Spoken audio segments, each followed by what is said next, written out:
Praise the Lord.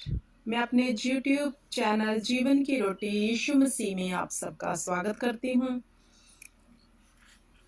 मेरे प्रिय भाई बहनों, आज हम रूथ की स्टोरी देखेंगे। हालेलुया।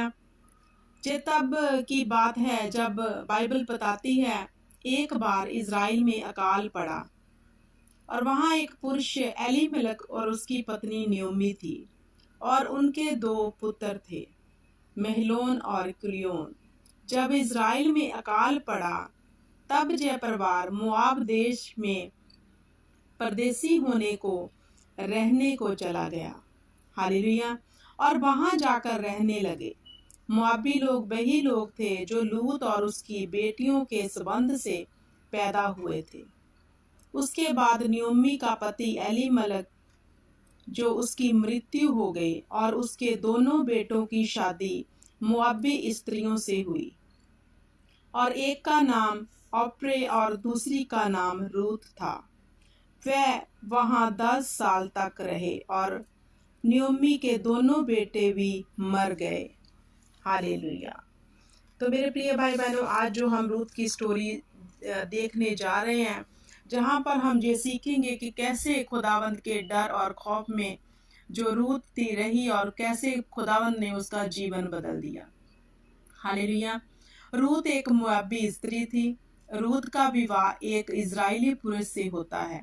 जब उसकी पति की मृत्यु हो जाती है तो रूथ अपनी इजरायली सास के प्रति स्नेह दिखाती है और उसके परमेश्वर के प्रति भी बहुत स्नेह दिखाती है। रूथ की सास ने अपनी दोनों बहू से कहा, जाओ और अपने अपने मायके लौट जाओ। जैसे तुमने हमसे प्रीत रखी, स्नेह किया, वैसे ही मेरा परमेश्वर यहोवा तुम पर भी कृपा करे। हालेलुया। मेरा परमेश्वर ऐसा करे कि तुम अपने अपने पति के घर विश्वास पाओ। हालेलुया। तब नयोमी ने उनको चूमा और ऊंची ऊंची रोने लग गई। तब रूथ ने कहा, हम तेरे साथ तेरे लोगों में चलेंगे। नयोमी ने कहा, मेरी बेटियों लौट जाओ।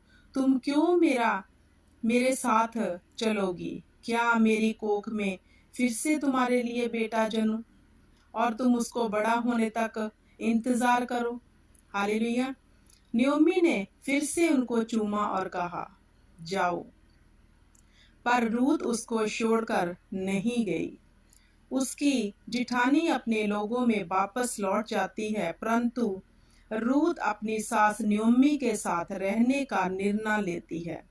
रूथ ने अपनी सास नयोमी को कहा, तेरे लोग मेरे लोग होंगे, तेरा परमेश्वर मेरा परमेश्वर होगा।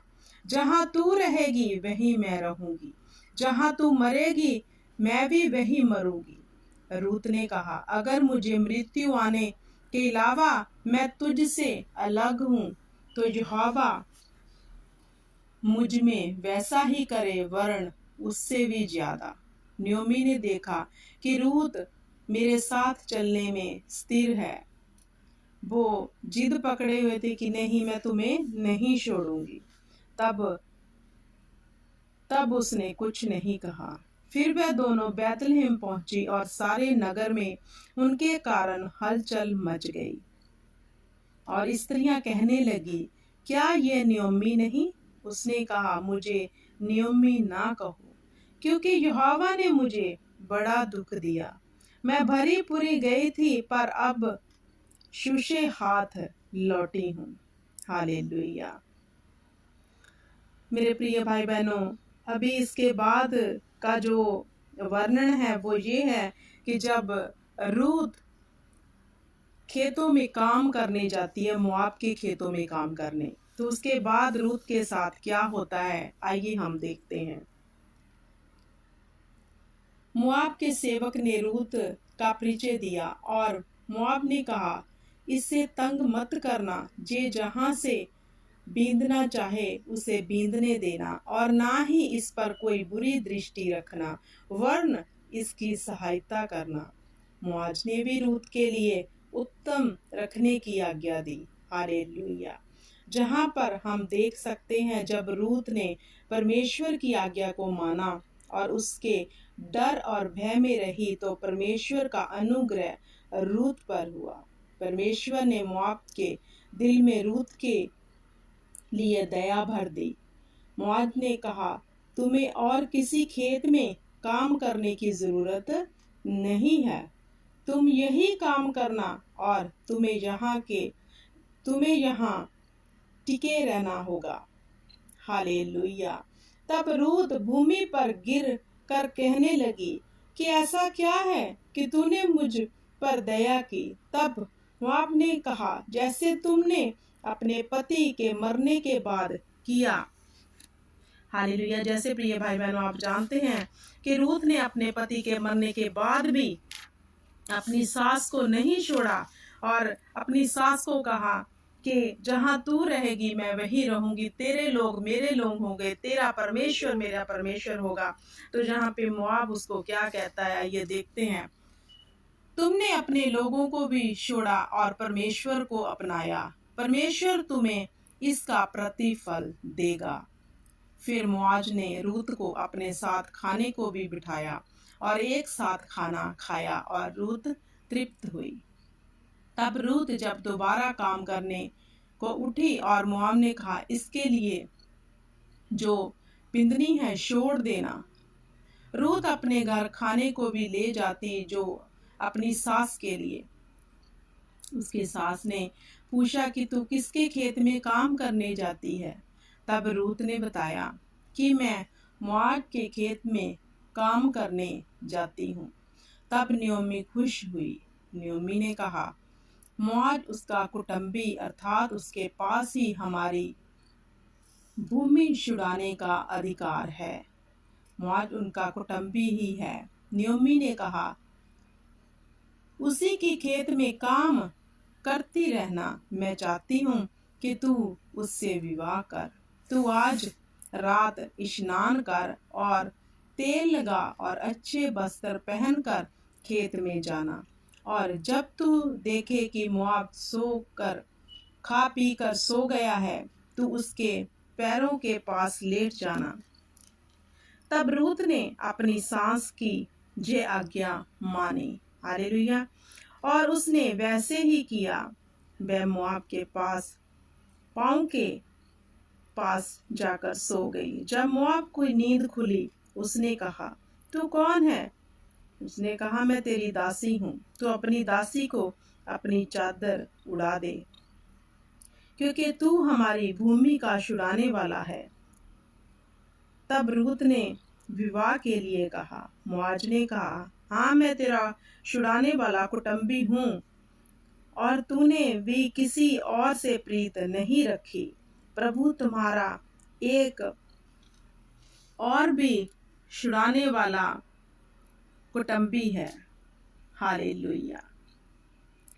मैं तुम्हें उसके पास लेके चलता हूँ और उससे पूछते हैं कि वो इस विषय में क्या कहता है। मुआज एक कानून को मानने वाला व्यक्ति है, जहाँ बाइबल दर्शाती है कि जब रूत ने उससे कहा कि तू अपनी दासी के ऊपर चादर ओढ़ दे क्योंकि तू हमारे छुड़ाने वाला कुटुंबी है, तो उसने कहा, हाँ, मैं तेरा छुड़ाने वाला कुटुंबी हूँ, परंतु तुम्हारा एक और भी छुड़ाने वाला कुटुंबी है।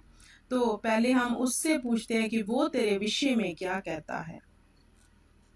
तो आगे कहा, जहां हम देख सकते हैं कि मुआज भी कायदे और कानून को मानने वाला पुरुष था। तब सुबह पंचायत में उस कुटुंबी से पूछने लगा, क्या वह रूत से विवाह कर उसकी और उसकी भूमि की रक्षा करेगा, परंतु वह ऐसा करने से इनकार कर देता है। हालेलुया।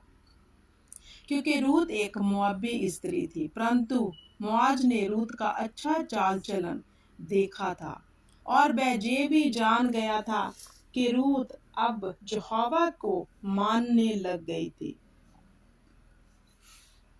तब मुआज ने सारी पंचायत के सामने रूत से विवाह करने और उसकी सारी जिम्मेवारी लेने के लिए इकरार किया। हालेलुया। तब रूत और मुआज का ब्याह हो गया और रूत ने एक लड़के को जन्म दिया और उसका नाम उबेद था और उबेद दाऊद का दादा बना। हालेलुया। रूत दाऊद की परदादी बनी, जो कि पहले मुआब की स्त्री थी, जो कि व्यभिचारियों की संतान, वह भी एक संतान थी और अन्य जाति स्त्री थी। परंतु परमेश्वर का अनुग्रह हर उस व्यक्ति पर होगा जो उसके डर और भय में रहेंगे, जैसे रूत के ऊपर हुआ। परमेश्वर ने उसको ऊंचा किया। हालेलुया।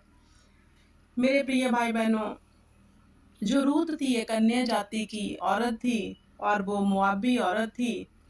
और जब उसने अपनी सास को नहीं त्यागा, उसके लोगों को अपना लोग बना लिए और उसके परमेश्वर को अपना परमेश्वर बना लिया, तो यहोवा ने रूत के ऊपर दृष्टि की और यहोवा का अनुग्रह रूत के जीवन के ऊपर हुआ। हालेलुया।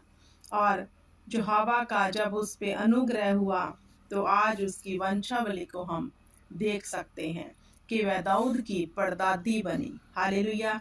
तो मेरे प्रिय भाई बहनों, इस स्टोरी से हम यही सीखते हैं कि जो कोई परमेश्वर के डर और भय में रहेगा, उस पर यहोवा अनुग्रह करेगा, चाहे वो अन्य जाति से ही क्यों ना हो। हालेलुया।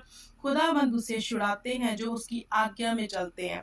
तो रूत एक आज्ञा मानने वाली स्त्री थी। वो पूर्ण संपूर्ण वफादार बनी रही अपनी सास के साथ और परमेश्वर के साथ, और अपनी जो दृष्टि थी उसने किसी अन्य पुरुष के ऊपर नहीं रखी। तो जैसे जैसे उसकी सास ने उसको कहा, उसने वैसा ही किया। तो आप सब जानते हैं कि उसका प्रतिफल यहोवा ने उसे क्या दिया, वो ऊंची की गई। हालेलुया। तो मेरे प्रिय भाई बहनों, ऐसा है हमारा परमेश्वर। जब हम उसके डर और भय में रहते हैं तो खुदावंद की योजना हमारे विषय में अलग है। हालेलुया। यहोवा देखता है हम कैसे लोगों से और परमेश्वर से आज्ञाकारी करते हैं, कैसे लोगों के साथ हम वफादार हैं और परमेश्वर के साथ वफादार हैं। हालेलुया। इस रूत की स्टोरी में हम ये सीखते हैं कि हमें अपने लोगों के साथ भी वफादार होना है और परमेश्वर के साथ भी, तब परमेश्वर हमें ऊंचा करता है। Hallelujah. Praise the Lord. God bless you all.